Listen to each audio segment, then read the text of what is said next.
Hello students, तो अब हम एक्सरसाइज 6.2 का क्वेश्चन नंबर 1 सॉल्व कर रहे हैं। क्वेश्चन नंबर 1 क्या है? In figure find the values of x and y and then show A B parallel C D.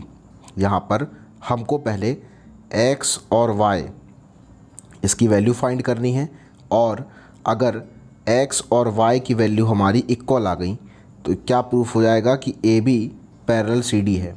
क्यों? क्योंकि x और y दोनों अल्टरनेट एंगल्स हैं, ठीक है। और अगर कभी भी अल्टरनेट इंटीरियर एंगल्स इक्वल हों तो लाइंस पैरेलल होती हैं। तो हमको मतलब हमारा टास्क क्या है? x और y की वैल्यू हमको फाइंड करनी है और x और y की वैल्यू को सेम लाकर दिखाना है कि ये x और y की वैल्यू क्या है, सेम है। तो उससे क्या होगा, ये दो लाइन है ए बी और सी डी, ए बी और सी डी क्या हो जाएंगी? पैरेलल। तो देखिए कैसे फाइंड करेंगे y। सबसे पहले y को देखिए ज़रा, ठीक है। तो इस y को जब आप देखते हैं तो ये देखेंगे आप कि y के सामने लिखा हुआ है 130, और ये देखिए ज़रा, ये क्रॉस के जैसा डिज़ाइन बन रहा है जहाँ पर y बना हुआ है। इस एंगल को कहते हैं, इस तरीके के एंगल को कहते हैं वर्टिकली अपोजिट एंगल। तो y के सामने लिखा हुआ है 130 डिग्री, तो y की वैल्यू क्या हो जाएगी? 130 डिग्री। क्यों हो जाएगी? क्योंकि y और 130 दोनों क्या हैं? Vertically opposite angle. क्लियर? तो y की वैल्यू आ गई कितनी? 130। समझ में आ गई बात कि y की वैल्यू कैसे 130 आई? क्योंकि y के सामने क्या लिखा था? 130, और y और 130 क्या थे? अपने वर्टिकली अपोजिट एंगल थे, वर्टिकली अपोजिट एंगल, इसलिए y की वैल्यू आ गई 130। अब ज़रा x की बात देखें, x को कैसे फाइंड करेंगे? तो x को देखेंगे जब आप, तो x और ये 50 डिग्री इसको अगर मिला दें तो क्या बन जाएगा? एक सेमी सर्कल बन जाता है। सेमी सर्कल मतलब 180 डिग्री का एंगल। कहने का मतलब ये हुआ कि अगर आप इस x को 50 के साथ ऐड करोगे तो आंसर आएगा कितना? 180, क्योंकि दोनों को मिलाने पर क्या बन जाता है? एक सेमी सर्कल, और सेमी सर्कल की वैल्यू क्या होती है? 180 डिग्री। तो क्या लिख दोगे आप दूसरे लाइन में? x प्लस 50 इक्वल क्या? 180। क्लियर? ये 50 प्लस का है, वहाँ जाएगा तो माइनस में हो जाएगा, तो x इक्वल हो जाएगा 180 माइनस 50। 180 से 50 को माइनस कर देना, x की वैल्यू कितनी आ जाएगी? 130 डिग्री। क्लियर? तो आपकी x की वैल्यू आ गई 130, और y की वैल्यू कितनी आई थी? 130 आई थी। सिंस x इक्वल y हो गया और they both are alternate interior angle, so by the converse of alternate interior axiom. अब ये क्या होता है alternate interior axiom? Alternate interior axiom यही होता है कि अगर अल्टरनेट इंटीरियर एंगल बराबर हैं कभी किसी दो लाइन के, तो वो लाइंस क्या होती हैं? पैरेलल होती हैं। चलिए अब मैं आपको एक बार और सॉल्यूशन दिखा देता हूँ और बता देता हूँ कि कैसे इस क्वेश्चन को सॉल्व करेंगे, मतलब और अच्छे से आपको एक्सप्लेन कर देता हूँ। तो यहाँ ज़रा देखिए, आपके सामने अब आ चुका है सॉल्यूशन, ठीक है। इस क्वेश्चन का सॉल्यूशन है, ज़रा ध्यान से देखिएगा, ठीक। तो पहला मैंने काम आपको क्या बताया था कि अगर हम y को देखें और 130 को देखें तो दोनों क्या थे? Vertically opposite angle. तो y इक्वल क्या हो जाएगा? 130। देखिए मैंने यहाँ पर वही चीज़ लिखी हुई है, तो y की वैल्यू मेरी क्या आ चुकी है? 130 आ गई है। x के लिए क्या बताया था कि x और 50 को और मिला दें तो सेमी सर्कल बन जाएगा, मतलब x प्लस 50 इक्वल क्या लिख देंगे हम लोग?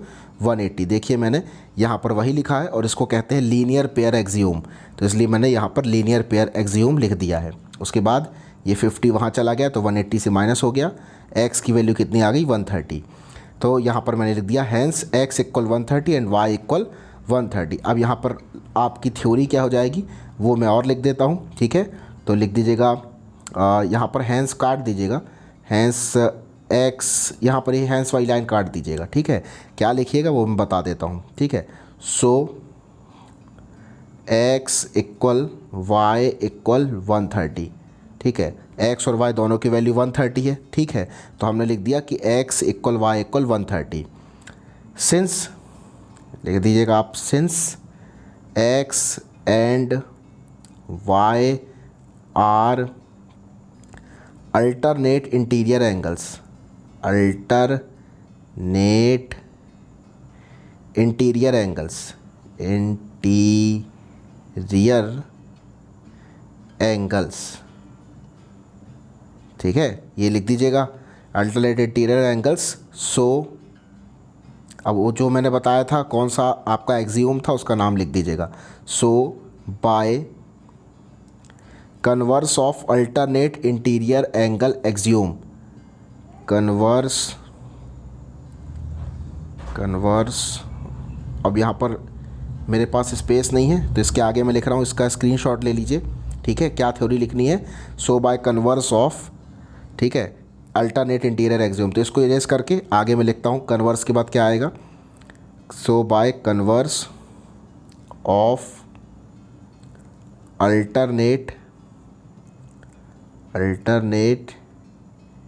Interior angles axiom A B parallel C D, ये आपकी थ्योरी हो जाएगी, ठीक है। समझ में तो आपको बात आई गई, लेकिन एग्ज़ाम में थ्योरी लिखना क्या होती है, ज़रूरी होती है, उसी से नंबर मिलते हैं। तो ये लास्ट में आपको जो प्रूफ करना था A B parallel C D, आपने प्रूफ कर दिया। स्क्रीनशॉट ले लीजिए थ्योरी का और आप एक साथ थ्योरी को फिर लिख दीजिएगा। तो आई होप आपको समझ में आ गया होगा। एक क्वेश्चन एक बार और मैं शॉर्ट में आपको बता देता हूँ। सबसे पहले हमने क्या किया, हमने देखा कि y के सामने दिखा है 130 और y और 130 कैसे एंगल है, वर्टिकली अपोजिट एंगल। तो y की वैल्यू क्या आ गई? 130 आ गई। उसके बाद हमने देखा कि x को अगर हम 50 के साथ ऐसे मिला दें तो सेम ही सर्कल बनेगा। तो हमने लिख दिया x + 50 = 180। 50 चला गया वहाँ, माइनस हो गया 180 से, तो x की वैल्यू क्या आ गई? 130 आ गई। तो x और y दोनों की वैल्यू क्या आ गई? 130। x = y = क्या आ गया अपना? 130 डिग्री आ गया। हमने कहा कि x and y were alternate interior angle, इसलिए आपकी जो लाइन होंगी ए बी और सी डी वो क्या हो जाएंगी? पैरेलल हो जाएंगी। क्लियर? तो ये आपको आई होप अच्छे से समझ में आ गया होगा। चलिए करते हैं क्वेश्चन नंबर 2 6.2 का। क्वेश्चन नंबर 2 देखिएगा ज़रा ध्यान से। यहाँ पर आपको एक और फिगर दिया गया है जैसा क्वेश्चन नंबर 1 में दिया गया था, लेकिन यहाँ पर कुछ डिफरेंस है। क्या डिफरेंस है देखिएगा। यहाँ पर आपको 3 लाइन दी है, A B C D E F. ये तीनों लाइन एक दूसरे के पैरेलल हैं। ए बी पैरेलल है सी डी के और सी डी पैरेलल है ई एफ के। और क्या दिया हुआ है यहाँ पर? y और z का रेशियो दिया है 3:7। ठीक है, तो कैसे सॉल्व करेंगे ज़रा ध्यान से देखिएगा। मैं आपको पहले समझाऊंगा कि कैसे सॉल्व करेंगे, फिर मैं सॉल्यूशन भी दिखा दूंगा जिससे आपको अच्छे से समझ में आ जाए। तो यहाँ पर आप देखेंगे कि मैंने अज्यूम कर लिए हैं पॉइंट। ठीक है, कौन कौन से पॉइंट ज़रा देखिए। यहाँ पर मैंने लिख दिया है G, ठीक है, यहाँ H और यहाँ M। आपकी बुक में नहीं दिए थे पॉइंट, तो अपने मन से जो मुझे लगा वो पॉइंट मैंने अज्यूम कर लिए। आप भी कोई भी पॉइंट यहाँ पर लिख सकते हैं। ठीक है, तो ये देखिएगा मैंने GHM लिख दिया है। अब क्या करने जाएंगे, कैसे हम सॉल्व करेंगे, ध्यान से देखिएगा। पहले हम आपको ये बताएं कि यहाँ पर ये y लिखा हुआ है, y के सामने यहाँ देखिए ये, ठीक है, y के सामने का जो ये एरिया है, ठीक है, इस एरिया को देखिएगा तो आप कहेंगे कि यस सर, ये y के सामने का जो एरिया है जिसका नाम क्या है? DHM। ये एंगल का नाम DHM है। एक बार और बता देता हूँ मैं, y के सामने का जो एंगल है उसका नाम क्या है? DHM। ठीक है, ये वाला एरिया। तो ये क्या है? y का वर्टिकली अपोजिट एंगल है। तो सबसे पहले हम DHM की वैल्यू फाइंड करेंगे। तो यहाँ y लिखा है तो यहाँ भी आंसर क्या आ जाएगा? y ही आ जाएगा। क्यों? क्योंकि वर्टिकली अपोजिट एंगल बराबर होते हैं अगर साइड्स क्या हों, लाइन क्या हों, पैरेलल हों। ठीक, तो मैं क्या बोल रहा हूँ कि y के सामने वाला जो एंगल है उसकी भी वैल्यू क्या हो जाएगी? y हो जाएगी। बस इतनी सी बात आपको समझना है। ठीक, अब आगे बताता हूँ क्या है बात। आगे ये बात है, मैंने आपको सिखाया है कि ट्रांसवर्सल के एक साइड के एंगल का सम 180 डिग्री होता है। ट्रांसवर्सल यानी टेढ़ी लाइन के अगर एक ही साइड में 2 एंगल बने हैं तो उनका सम क्या होता है? 180 डिग्री होता है। यहाँ ज़रा टेढ़ी लाइन को देखिए, कौन सी लाइन को मैं बता रहा हूँ आपको, ध्यान से देखिएगा। इसको इरेज कर दिया मैंने। हाँ, अब इन टेढ़ी वाली लाइन्स को देखिएगा। इस HM लाइन को देखिएगा, HM के राइट साइड में देखिए y और z बने हैं। ठीक है, तो ये HM लाइन के कहाँ बने हैं? एक ही साइड में बने, राइट साइड में ही बने हैं। y भी राइट में बना, z भी राइट में बना है, तो इनका सम 180 डिग्री हो जाएगा। कितना हो जाएगा? 180। याद रखिएगा, टेढ़ी लाइन के अगर एक ही साइड में 2 एंगल बने हों तो उनका सम 180 हो जाता है। तो y plus Z equal 180 degree लिख देंगे। ये आपकी एक इक्वेशन बन जाएगी, कोई भी इक्वेशन 1 या 2 जो नाम होगा वो दे देंगे। ऐसा ही और कहीं पर आपको दिख रहा है क्या, तो आप देखेंगे कि ऊपर की साइड अगर आप देखो GH को, तो ये GH एक टेढ़ी लाइन है और इसके एक साइड में मतलब लेफ़्ट साइड में x और y बने हैं, ठीक है। तो वही रूल यहाँ भी अप्लाई हो गया कि ट्रांसवर्सल के एक ही साइड में अगर एंगल बने हैं तो उनका सम 180 डिग्री होता है। तो यहाँ पर किसको ऐड कर दोगे, x प्लस वाई इक्वल 180 लिख दोगे। x और y को यहाँ पर ऐड कर दोगे, इसको इक्वेशन नंबर कुछ भी दे देना जो मन करे। क्लियर हो गई इतनी बात। अब आगे तीसरा काम क्या करना है, मैं एक बार अभी समराइज़ कर रहा हूँ कि क्या क्या हमने किया। सबसे पहले ये y लिखा था, तो y के सामने वाला एंगल क्या हो जाएगा, y हो जाएगा। क्लियर, ये बात समझ में आ गई होगी। फिर मैंने बताया कि y प्लस जेड इक्वल कितना हो जाएगा 180, और तीसरा काम क्या बताया, x प्लस वाई इक्वल 180। कितने, 3 काम बताए। कौन कौन से, पहला काम बताया कि ये y है तो y के सामने वाला एंगल क्या हो जाएगा, ये भी क्या हो जाएगा, y हो जाएगा। फिर दूसरा काम क्या बताया कि y प्लस जेड इक्वल क्या लिख देना 180। तीसरा वर्ग क्या बताया, x प्लस वाई इक्वल क्या लिख देना 180। इतना बात समझ में आ गया होगा। अब y के सामने क्या लिखा है, 3 लिखा है, और z के सामने क्या लिखा, 7। तो y की वैल्यू मान लेना 3m, ठीक है, और z की वैल्यू क्या मान लेना 7m। अब जो इक्वेशन तुम्हारी आई थी, आप बोलोगे कौन सी इक्वेशन, वही 180 वाली। पहली कौन सी आई थी, y प्लस जेड इक्वल 180, ठीक है। यहाँ पर y और z की वैल्यू रख देना। y की वैल्यू क्या बताई मैंने, 3m, तो 3m लिख देना। z की वैल्यू क्या बताई, 7m इक्वल 180। यहाँ से सॉल्व करके m की वैल्यू निकालना और फिर आगे सॉल्व कर लेना। तो ये हो गए आपके 4 स्टेप। एक बार और रिवाइज करवा रहा हूँ, स्टेप याद रखना, अभी आपसे पूरा सोल्यूशन बन जाएगा। पहला स्टेप क्या है कि ये लिखा y, तो y के सामने वाला एंगल क्या हो जाएगा, y, ये पहला स्टेप हुआ। दूसरा स्टेप क्या होगा, y प्लस जेड इक्वल 180, ठीक है। तीसरा स्टेप क्या होगा, x प्लस वाई इक्वल 180। चौथा स्टेप क्या होगा, फोर्थ स्टेप में y और z की वैल्यू मान लेना। y की वैल्यू हो जाएगी 3m और z की वैल्यू 7m। उसके बाद आप सॉल्व कर लोगे। क्लियर, ये 4 स्टेप आपको याद हो गए होंगे। चलिए अब सॉल्यूशन मैं आपको दिखा रहा हूँ, ध्यान से देखिए सॉल्यूशन। ये है सॉल्यूशन आपके सामने, जैसा मैंने बताया वही मैंने लिख दिया है। ये जो एंगल था जिसका नाम था DHM, जो कहाँ लिखा था, y के सामने, ठीक है, इसकी वैल्यू क्या हो जाएगी y, क्योंकि ये y का वर्टिकली अपोजिट एंगल है। तो मैंने लिख दिया DHM इक्वल y, क्यों, क्योंकि वर्टिकली अपोजिट एंगल है। उसके बाद मैंने क्या किया, y plus Z equal 180 degree. क्यों लिख दिया ऐसा, क्योंकि ये क्या है, ट्रांसवर्सल HM के एक साइड बने हुए हैं।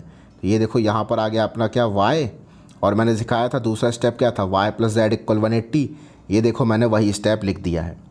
तीसरा स्टेप आपको सिखाया था कि x प्लस वाई इक्वल 180, देखो वही स्टेप मैंने लिख दिया है। फिर इसके बाद मैंने क्या बताया था कि y की वैल्यू कितनी हो जाएगी, 3m, देखो वही लिखा है यहाँ पर। z की वैल्यू मैंने क्या बोली, 7m, तो z की वैल्यू 7m।